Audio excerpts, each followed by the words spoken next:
Yosh. Now this is a nostalgia trip. So, welcome everybody to Never Stop Shooting. I'm James, and today we are playing Instant Dungeon. Never heard of it before, but now we're gonna try it out. Let's see here. Explore the dungeon and collect. Wow, so there's like a lot of different, well, maybe not a lot, but a few different things that you can choose. Neat. Well, we're just going to go with the first one. Explore the dungeon, collect treasure to earn a high score. We'll see what happens.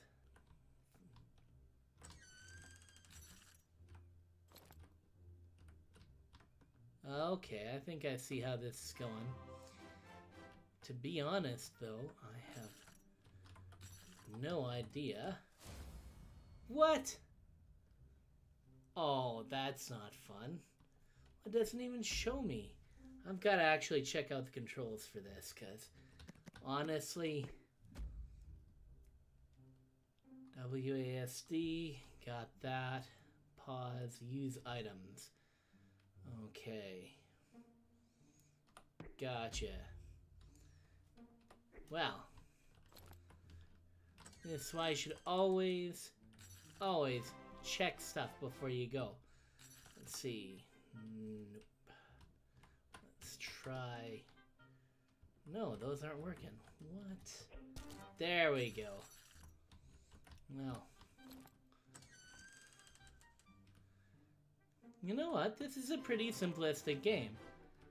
I think I'm just running around, killing people, collecting stuff.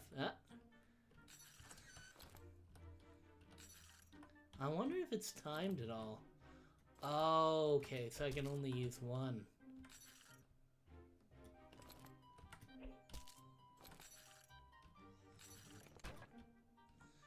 Okay, so I kind of see how that goes now.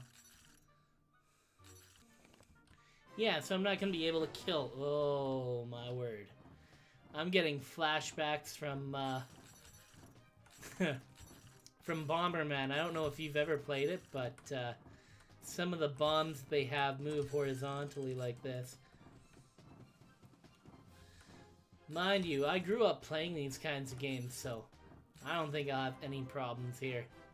Mind you, I did die on like the second level, so it's not like I can really say anything. Nice.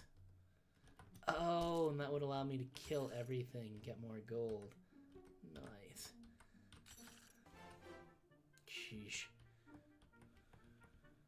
I hate following behind like this. And boom. Gotcha. I play many games that are a lot more complicated, but that are just kind of wandering around dungeons like this.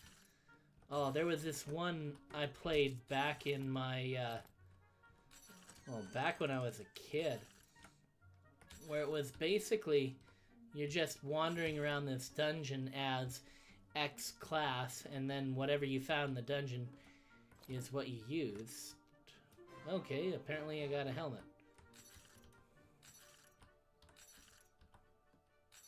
No clue what the helmet does. Oh, I think you can put it on. Nice. But there was this one favorite game of mine where you just wandered around and you picked your class beforehand, but whatever happened, you just basically used what you got. Oh, so that's what the helmet does. It's protection. Neat. And I remember one of the classes that you... Oh, this thing does not look very friendly. I remember one of the classes that you could pick was actually, of all things, a tourist. It's like, what kind of an idiot would pick the tourist one, right? Well, one day I decided to just try it out and see what it had in it. They gave you a credit card of all things. Weirdest thing I ever heard of. Getting a credit card for that kind of... Oh, nice. Getting a credit card for that kind of thing. And in the end, it actually turned out to be one of my... Oh, where is the exit here? One of my most favorite classes because it allowed you to actually get some pretty good gear right off the bat. Let's see here. And I think, yeah, I just walked around it 3 times. Oof. The most scary thing in that entire game, though, was this this thing that they gave, or this thing that came out of the ground sometimes called black ooze. You could fight anything in that game, from like kobolds to like, oh man, I can't remember all the different things you could fight. But the best thing out of all the, or the, like I said, the toughest thing in that game was the black slime, because, you know, dragons still have their weakness. You could fight them and stuff like that, but ooh.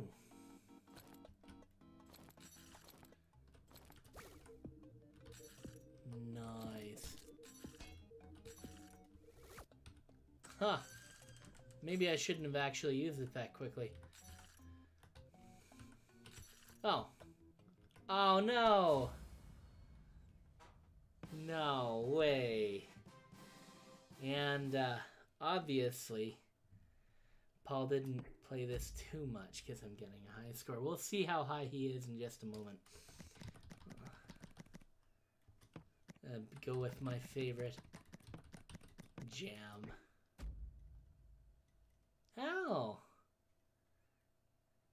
8 out of all that isn't too bad. But it looks like he doesn't actually show up on here. Oh no, there he is. Nice. Anyways, like I was saying, I keep going back to this stupid black ooze because it was pretty traumatic. I tried everything I could, even the polymorph scroll that they gave you in the game every once in a while, which let you turn into one of them giant fearsome dragons. And even then, with all of my items, I could barely beat the thing. And the worst part about it was, the longer you stayed in the dungeon, the faster it would find you.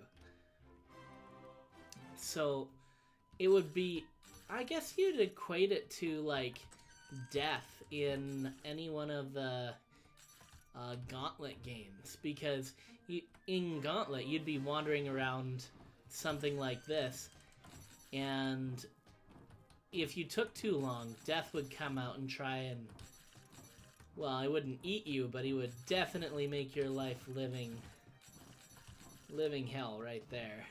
Especially when you're trying... I wonder if I can kill this guy. No. Well, like I said, in some of the iterations of Gauntlet, that's what it was, Gauntlet.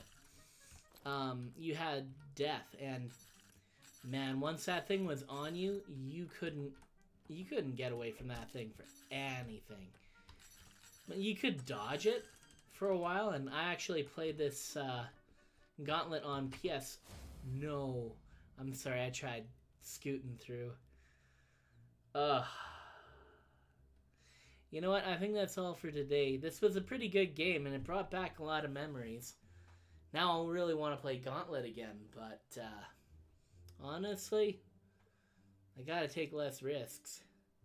That's just not how I do things, and not how we do things here on Never Stop Shooting. This has been James, and keep your guns in the air. Have a good one.